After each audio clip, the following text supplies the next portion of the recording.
Hi everybody, welcome to another episode of TADTalk. We're here with a very special guest today, but before I introduce him, what about this guy next to me? This is my son Nick. Hello. How are you? Good, how are you doing? Good, that's a very handsome man you got sat behind you there. Oh, I know. Look at that. And a nice t-shirt, I like it. You know, positivity. We all need a little bit of reassurance now and then. So. Yes, we do. Yeah. Our guest today is John Bowles, but let's check out what John does on stage. Here you go. Tonight won't be just any night. Tonight there will be no morning star. Tonight, I'll see my love tonight. And for us, stars will stop where they are. So about a week passes and these good people are on their cruise and they get another email. They open it up and it says, your mother's up on the roof and she won't come down. That'll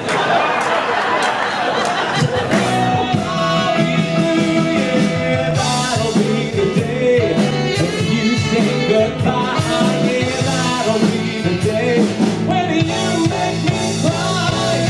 Say you're gonna leave me, but don't forget who's taking you home and in whose arms you're gonna be. Oh, darling, save the last dance for me. Oh, I know. There he is. Look at that. It's not that funny. This is me doing my best impersonation of a country singer. I'm a short-stock Texan with a half-gallon hand. Look how short I was. We race up onto the rooftop of the Paris Opera House and there's stars in the sky and the skyline of Paris. And it's about there that we actually sing the love duet. I think you know. No more talk of darkness. Forget these wide-eyed fears. I'm here. Nothing can harm you. My words will warm and calm you. Above us only sky. Imagine all the people living for today. What about that? Phenomenal entertainer. Welcome to our show. Special guest, John Bowles. John, how are you? Good. Hi, Terry. Hi, Nick. Nice to see you both. Hello. Good to see you.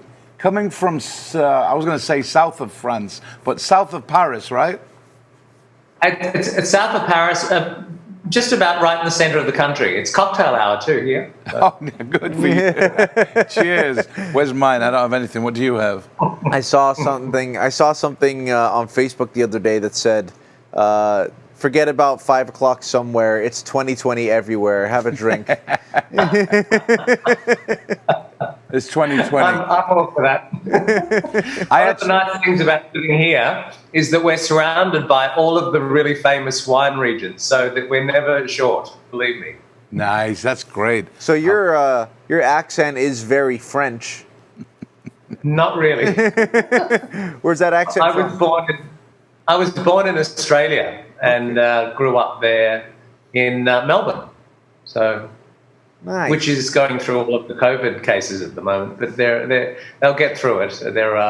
It's funny. There was always a big rivalry between Melbourne and Sydney, and of course now that Melbourne has got the lockdown because of all of the COVID cases, Sydney are just making it unbearable for them. But they're coping, and the cases coming down. Wow, it's not a race you want to win, is it? No. I saw a great T-shirt the other day that says 2020 is still better than my first marriage. But we start off TAD Talk as we always do with one of Nick's random questions. Yes. So the random question today is, if a genie came out of a bottle and offered you the chance to learn the full truth about one thing in the world, in the universe, what would that truth be that you'd want to learn? Oh, reincarnation, I think. That's a good answer.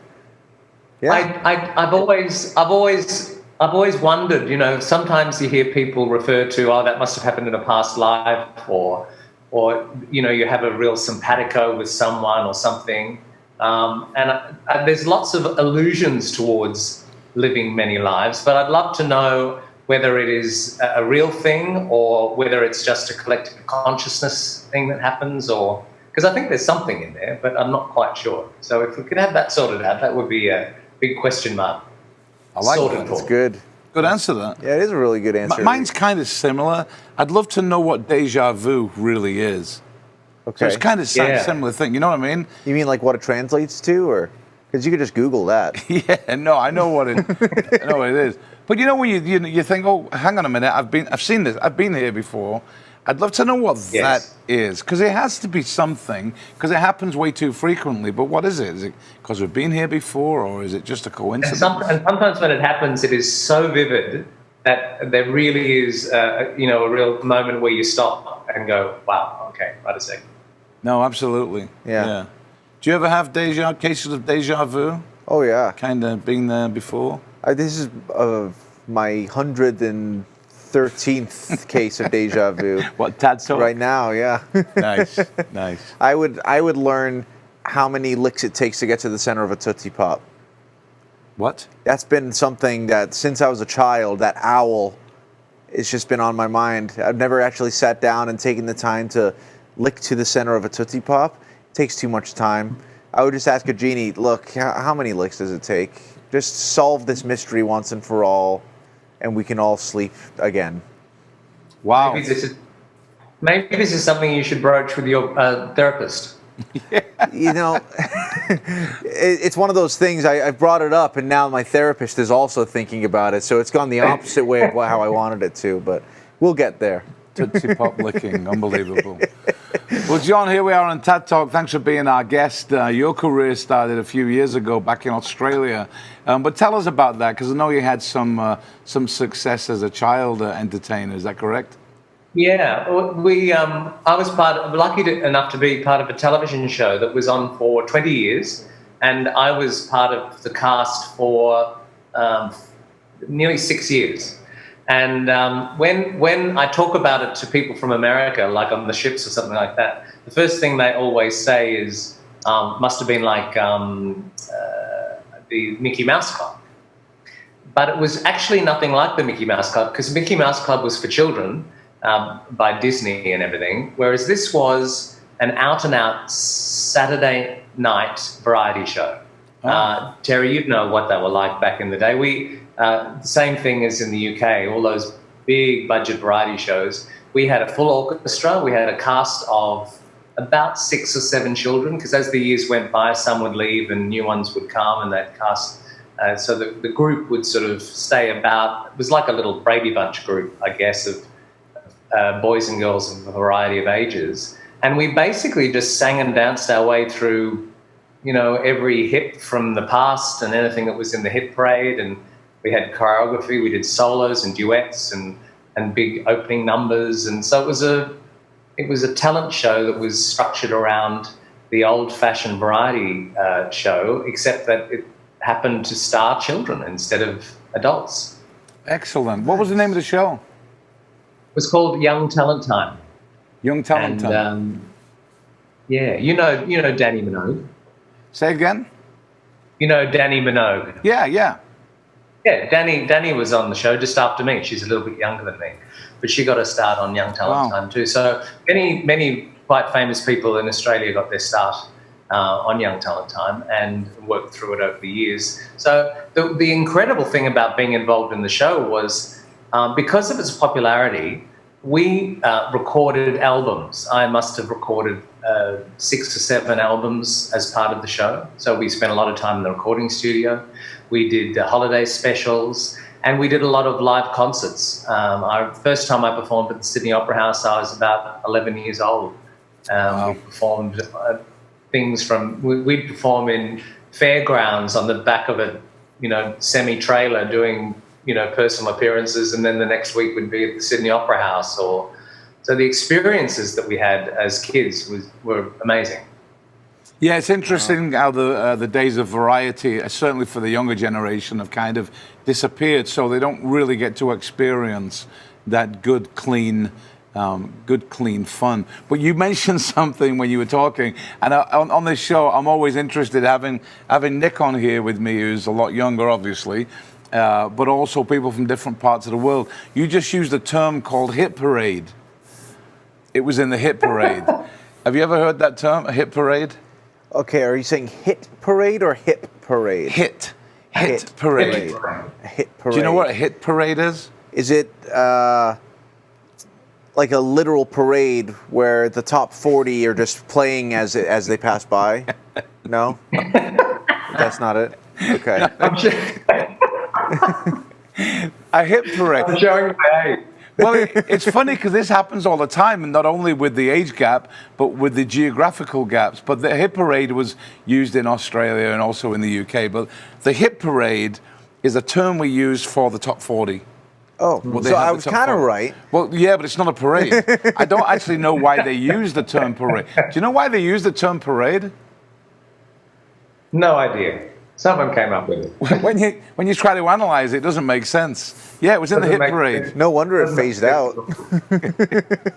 But anyway, yeah, the hit parade was the top 40, Nice. and you'd go. What song is number 4 in the hit parade?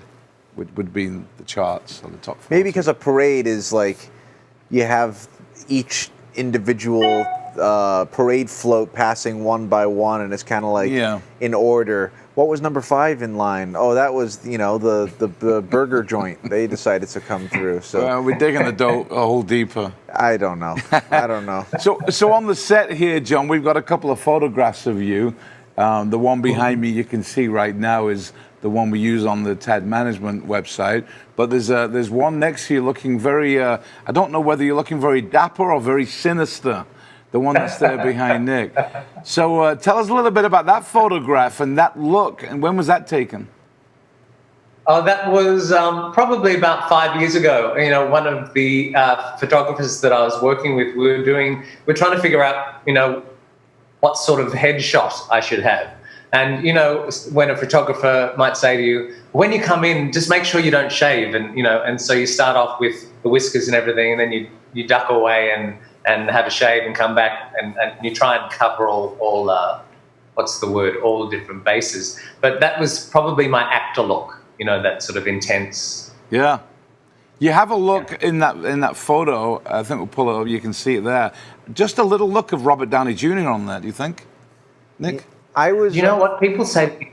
The most common thing that people say to me is that I look like Jim Carrey, which and I don't care one way or the other, but I just don't see it, and so it's quite funny that. But thank you, Robert Downey Jr. I'll accept that. Well, in this picture, I see two, like a mix of two different people. Yeah.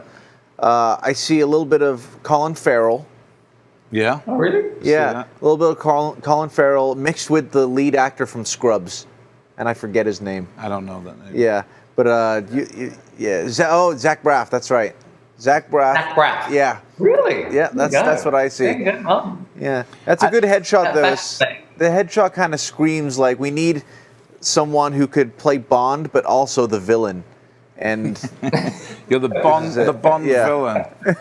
Yeah, I think you look more like Jim Carrey if he played a serial killer in a movie. That would be about as close as that. When we come back after the break, let's talk about the cruise industry and obviously the devastation that 2020 has done, how we're going to come back, and we'll try to get a little bit positive about that. We'll be back after the break. Life is a journey, and everybody's going somewhere. Why wait for the fun to start when you reach your destination? With TAD Travel, the fun starts the moment you leave your door, wherever you're going, and however you want to get there. We've got it covered. TAD Travel. We're going places. Are you coming with us? And here at TAD, we're very proud to represent you on those ships. They love you out there. But this has been a tough year. I've got a bunch of questions about it, but we'd just love to get your thoughts on what you really miss specifically about the ships. Well, the ships give performers like myself and all the wonderful acts that you represent, Terry, the opportunity for us to do something that's not done much anymore, and that is to do what I call a floor show or a concert that is made up of our material. There's so many cabaret and theatres that used to do reviews or floor shows that just don't exist on land anymore. Yeah. But there's a captive audience of people at sea on ships, and they need live entertainment, whether it's the bigger ships or the smaller ships with more of a cabaret feel, and it gives us the opportunity to put together a really personalised reflection of our musical interests or comedy or whatever, and in this day and age, that's rare. It's a great opportunity. I love the fact that, in the past I've done television or been in a theatre production or something like that, but to be able to walk out and say, this is what I want to sing, and this is how I want to sing it, and this is what I want to wear, and you're with me for the next 45, 50 minutes, and let's go on a journey. And the audiences love that too. It's interesting that actually, just talking to you about it, because Nick, as you know, is in December '63, who have been very successful on the ships, and he's been on the ships in Piano Men and Aberfab and so on. But Nick, being 27, not old enough to have the experience in the 80s, 70s of those floor shows, as you put it. So that's interesting. How do you find it on the ships? Because do you find it just being about the same as on land in terms of the audience, or is it a different experience? I think the audience, and I mean, audience is great wherever you go. Depending on the audience, if they are the kinds to stand up and clap, but most of the audiences you play for appreciate it. But I think cruise audiences almost appreciate it more when you're finished, because they don't pay for a ticket. They rarely know what the show is about when they go in. Whereas on land, you look at the reviews and you look at what the show is. You buy a ticket to go and you're like expecting something great. Mm-hmm. You're not really expecting anything on a cruise ship. You're just going to see a show that's free. Right. It's after dinner. Let's go see what the show is. If it's awesome, they just feel like, we took a chance here and it was great. You know what I mean? So cruise audiences are always so ready to have a blast. Yeah. And, on the other side, if you suck, they'll let you know. By walking yes, you've got to face them sort of over orange juice in the morning, or Exactly. Yeah. If your show is on the first day of the cruise when you get on, then the audience reaction will let you know whether you should stay in your cabin or you're safe to go out and mingle with everybody. Exactly. Yeah. I love other occasions. Sometimes, you'll be at dinner with someone on a ship and having a nice night, and they say, what do you do? And you invariably say, oh, well, I'm performing. And, oh, when are you performing? Oh, Tuesday night or whatever. And you don't like to blow your own trumpet too much, but you sort of tell them what you do and all that sort of thing. And I love how sometimes you meet them later on in the cruise and they'll come up to you and say, you're really good. Yeah, surprisingly. I don't know how to take that. One of my favorite things is being bonoed on a ship. Bonoed? Have you ever been bonoed? I don't know what bonoed is. Have you been bonoed before? No, I'm not quite sure what a bono is. Tell me what a bono is. Okay, so usually when you're on a ship, you're one of the acts, but there's also a few other acts on there with you, kind of filling up the entire week. And a lot of times you hang out with those other acts and you go to dinner with them and just kind of, entertainers stick together usually when they're on cruise ships. So if an entertainer is really good, you have to try and live up to the same level they are, or else you'll be bonoed. If you're hanging out with them around the ship, you'll see a guest, go up to this really good entertainer who you're standing next to and say, oh, your show is amazing. Oh, I can't believe it. I had such a great time. Are you doing another show? I can't wait to see it. It was so great seeing your show. Then they'll look at you and say, you too. You too, yeah. Oops. That never happened to you, did it, John? Never. What am I, chop liver? Exactly. The cruises have not been sailing since March, and hopefully they're starting to trickle back and get people back on there. But it really is a wonderful environment. I know in the 6 or 7 years that I was entertaining on the ships, there's a famous song from a Dan Fogelberg song that says, "The audience was heavenly, but the traveling was hell." Amazing song. Yeah, it's amazing. I'm not sure. For me, the traveling was hell. Of course, getting on a plane, being in economy, dragging the cases around and so on, like anything, is not the most enjoyable thing. But I actually enjoyed being in the cabin, being on the ship. Definitely enjoyed going to all the different places around the world. How about you? Yeah, it's really unique.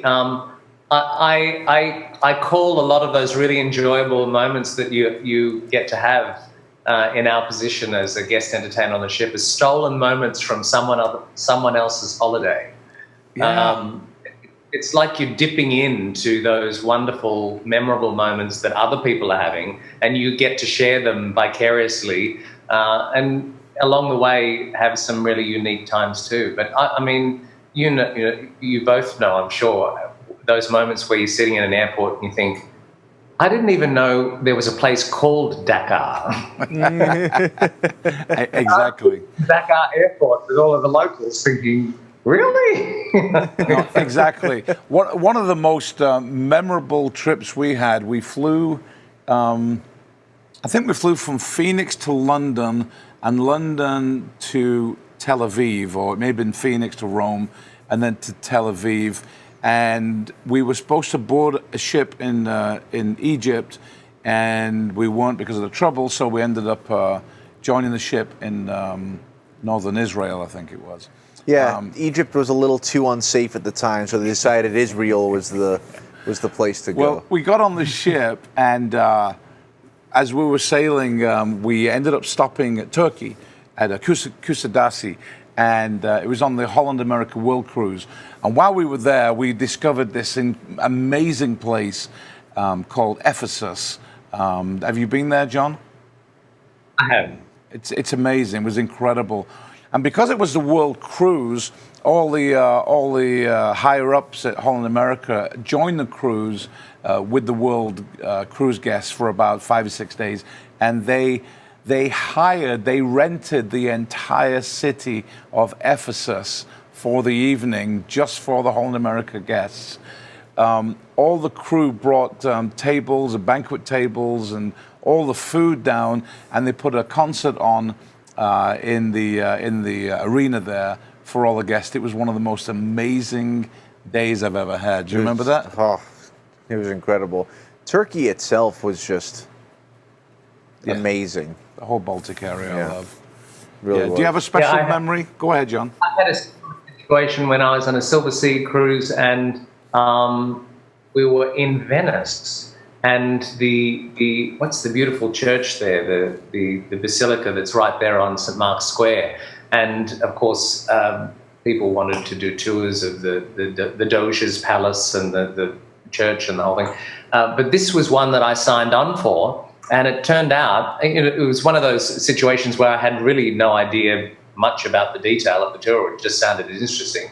And they had literally closed down the basilica for the tour. And they opened up a side door and, 15, 20 of us sort of waltzed in. And we had a nighttime candlelit tour of this beautiful cathedral. And you think, wow, okay, because, during the day, thousands of people are lining up outside in the heat to do this, and you're sort of got it to yourself. And it, like you're saying about Ephesus, you pinch yourself and think, I never thought I'd find myself, here with, just a small group doing this nighttime candlelit tour. Amazing. Yeah, it was incredible. Memories of the cruise ships. We'll be back soon. 2021, I hope, is going to be a bumper year for not only the cruise lines, but also the entertainers. Let's get it back on track. Hey, we do a fun thing on TADTalk called Either Or, John, where we just throw you in the deep end. We don't give you any time to think about it. We're just going to give you two options. There's no particular subject. It could be food, music, or anything. You ready for this? I'm ready. Rolling Stones or the Beatles? The Beatles. Nice. Feel free to throw one in. We'll go alternate today. Okay. Skydiving or scuba diving? I'll scuba diving because I'm not good with heights. I couldn't do the skydiving. All right. Australia or New Zealand? Oh, Australia, of course. Do you know what? When I was all the cruises that I did, people would be sitting around the table with you, and they'd say, "Oh, we love Australia. We had so much fun there, and everything." And the people say, "But we really love New Zealand." And then one day, I found myself on a cruise going around New Zealand, and I got it because from the ship, New Zealand looks amazing, whereas Australia is just so vast. You know, it's a different experience. But I thought, oh, I get it. People, you know, they're responding to this. So, yeah. I say Australia and New Zealand. All right, good answer. Lord of the Rings or Harry Potter? Oh, Lord of the Rings or Harry Potter? Harry Potter. Good choice. As James Bond, Sean Connery or Roger Moore? Oh, that's hard because I like both of those guys, actually. But I'd probably have to go with Sean Connery. He's the original, isn't he? Yeah. Yeah. I would go with Sir Roger. We rarely mention the Australian who was James Bond. What's his name? George Lazenby. Oh, I forgot. Wow. Yeah, I actually forgot he was Australian too. But he was so good and so popular, they never asked him back. Absolutely. All right, let's see. Paris or Rome? Oh, Paris. Paris? But that's a hard one because I've got a real soft spot for Italy and everything Italian. But there's something about Paris. I don't know what it is. You know, I think it's one of the most visited cities in all of the world. Right? Yeah. France is the most visited country in all of the world, most popular. I love Paris. One of my favorite things to do when we go to Paris, and it's a little touristy, but on the Champs-Élysées, I don't know, maybe about 100 yards down from the Arc de Triomphe, on the right-hand side of the road as you look up, there's a small cafe that does snails, and we go there and have champagne. It's opposite the Nespresso store, and we took Nick's fiance Julia there, and it was one of the first times we'd spent any time eating in public with her, and she nearly threw up when she tried snails. It's not the snail. You know, it's funny, as people from other countries, we sort of think, oh, you know, maybe they're just sort of serving snails for the tourists. But you know what, the French, they love some crazy stuff, they really do. And you only have to go into some of the really small little bistros and restaurants that are in the little towns on the way somewhere, and you stop and you just think, really? You know, and they, like for instance, I remember going to Lyon, and I love sausages, and French people love sausages. It's slightly different to what we'd throw on the barbecue in Australia, but their saucisson is just everywhere. Really? And you go to Lyon, and of course the Lyonnaise saucisson, I'm thinking, oh great, I'll try that. It's made of innards, basically. And so when it turns up on your plate, it smells like old socks. Oh. Nice. Well, my dad is used to that smell, so he might not be too. He may not mind. All right, I have a difficult one. Lyonnaise saucisson, go for the snails instead. Exactly. All right, I have a difficult one. You ready for this? I am. Sausage rolls or croque monsieurs? Oh. Sausage rolls or croque monsieurs. Now, have you ever had a dim sim? A what? A dim sim. That's a Melbourne thing. No. It's like a little pouch with like sausage roll meat in it, but it's deep fried. Oh. And they're really popular. But I love sausage rolls. I haven't seen one in such a long time, or croque monsieur. But then I really love a croque monsieur. Oh, I'll go for a sausage roll. Sausage roll. What do you think? If they were both made really well, I have to go with a really good croque madame. Oh, croque madame. Yes, because that's pretty spectacular. At that place on the Champs-Élysées again. Yeah. Yeah. Last one. Real spicy food or really bland food? Oh, really spicy. Yeah. I can cope with pretty hot and spicy. I don't like it too hot, but I think I think some of the wonderful Indian dishes and spicy foods can be fantastic. Love it's it. very good for you, apparently, too. Yeah. I have one more, and it's an easy one. Do it. There's only one answer to this, Yes. okay? Hershey's or Cadbury? Oh. Do you have Cadbury in America? Not enough of They it. they have a version of it, but it doesn't taste like Cadbury. It's just fake chocolate with a name on it. Yeah, it has the branding. No, there's something about Cadbury chocolate. I mean, Hershey's fantastic. I personally, my favorite is Ghirardelli's from San Francisco. So good. Good stuff. So good. That's bad. That's Good just stuff. bad. Good stuff. Well, a great show. Thanks for being on the show, John. This has been a blast today. Lovely to see you guys. And you know what? The cruise industry is going through a tough time. But the good thing about the cruise industry, I think, is that they have a great reputation and people love cruising. And so I think when we turn the corner, whenever that is, I think there'll be a whole lot of people who'll just be busting to get back on the ships. And I think there's a great future for us. I agree. I just hope it's soon enough where the cruise lines can survive financially. Tough time right now for them, but fingers crossed, and we'll be back next year. Thanks so much for joining us. Thank you, Nick. Great shirt. Thank you. Good Thank show you. today. Yes, it was. It was fun. By the way, if you all want to spread a little positivity, just go on to shophammertime.com, and there's a bunch of them on there. And I have about 3 of them, but this is my favorite, so you'll be seeing this one a lot more. Shophammertime.com. That's the one. Thanks, John. You've been great. Nick, all the best. We'll see you on another episode of TAD Talk. Take care, everybody.